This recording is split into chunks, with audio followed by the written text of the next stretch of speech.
Unzila fihi al-Qur'an hudan linnas wa bayyinatin minal huda wal furqan.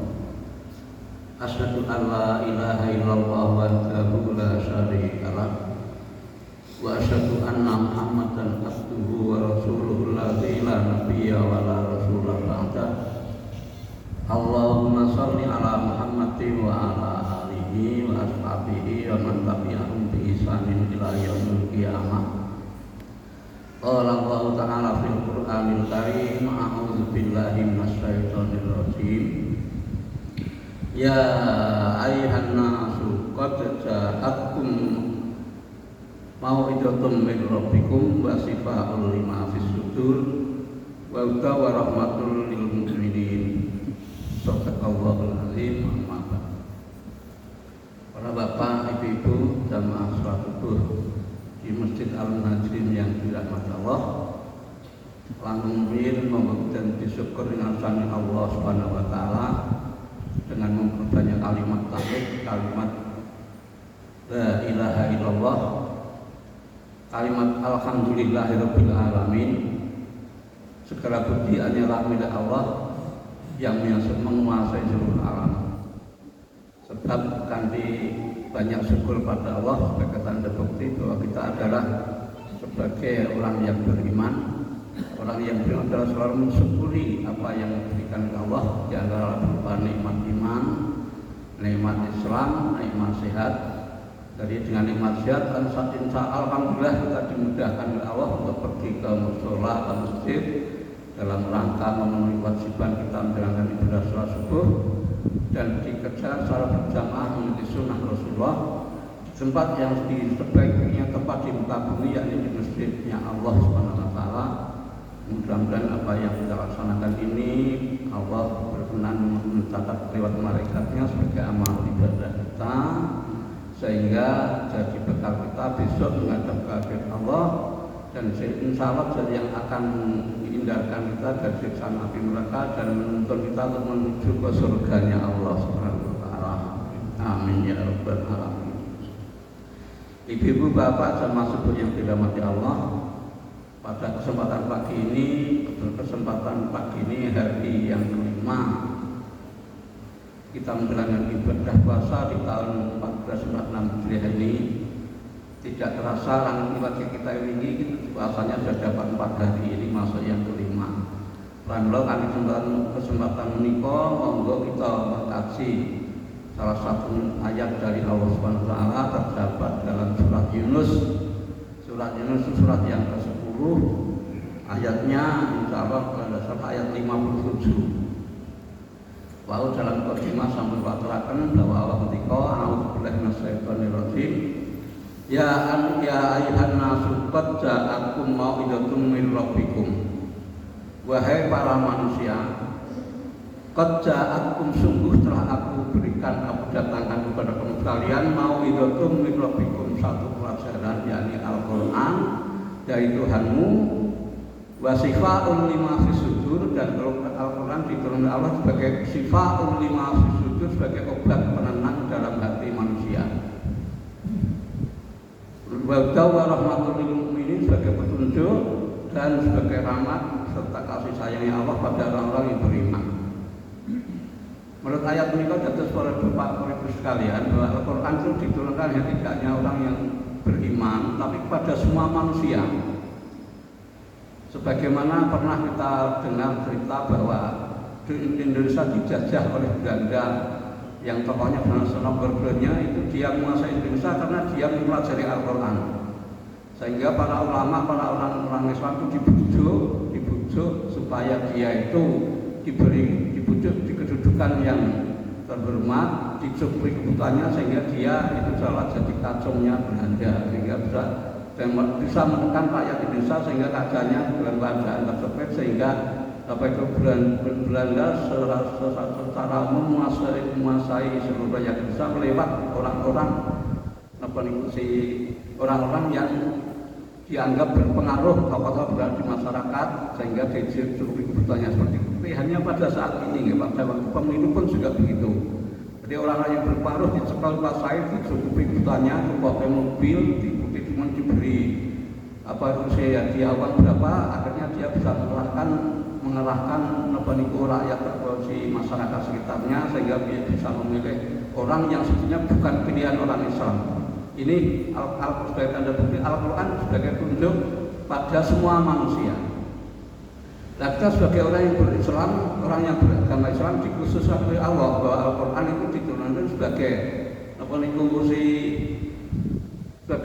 Al-Quran diberikan pada manusia, orang yang beriman adalah sebagai syifaa'un lima fis sudur, sebagai obat penenang dalam hati.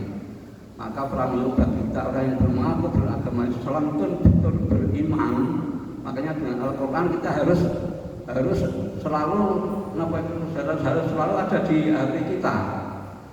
Jangan-jangan orang yang beragama Islam untuk orang yang beriman itu terhadap Al-Quran itu sangat jauh, sehingga ngakunya Islam, ngakunya beriman tapi baca Al-Quran belum bisa. Ini ya amal saya, dan mudah-mudahan jamaah Masjid Al-Manjid ini tidak begitu. Al-Quran diturunkan oleh Allah sebagai syifaa'un lima fis sudur, obat penenang hati. Kemudian wa hudan wa rahmatul lil mu'minin, dan sebagai petunjuk serta rahmat kasih sayangnya Allah pada orang yang beriman. Para bapak, para ibu sekalian, ayat ini sesuai dengan dalam surat Al-Baqarah 185 bahwa Allah ngendika Syahrul Ramadan alladzi unzila fihil Qur'an hudan linnasi wa bayyinatin minal huda. Al-Quran itu diturunkan oleh Allah sebagai petunjuk pada manusia nih, hudan linnas wa bayyinatin minal huda, dan sebagai penjelas dari petunjuk itu sendiri. Kemudian babayinati minal huda wal furqan, dan sebagai pembeda dari Al-Quran. Harapan diturunkan Allah itu untuk dipelajari supaya tahu membedakan mana yang harus dikerjakan, mana yang harus ditinggalkan, mana itu yang haram, mana itu yang halal. Supaya tahu karena dari Al-Quran. Para monggo para bapak sekalian, mumpung ini mesti bulan Ramadan, diingatkan dalam Al-Quran bahwa Al-Quran diturunkan juga dalam bulan Ramadan. Hingga itu monggo harus kita pelajari, terutama orang yang mau beragama Islam. Nah, orang yang beriman, bagaimana orang bedanya orang yang beriman dan orang yang berislam itu sudah sebagaimana dulu pernah diutarakan oleh tokoh ulama kita, Profesor Buya Hamka. Bedanya orang yang beriman yang berislam adalah kalau orang yang beriman itu orang yang biasakan diri sholat subuh jamaah di masjid, tandanya orang yang beriman. Tapi orang yang beragama Islam tandanya hanya di KTP. Tanda di KTP melakukan beragama Islam ke sholatnya hanya pada Idul Fitri saja. Idul Fitri, Idul Adha, mereka berbondong-bondong ikut sholat. Makanya pas Idul Fitri, Idul Adha, di mana masjid lapangan penuh orang yang sholat. Tapi di luar itu pada waktu subuh masjidnya jadi sepi.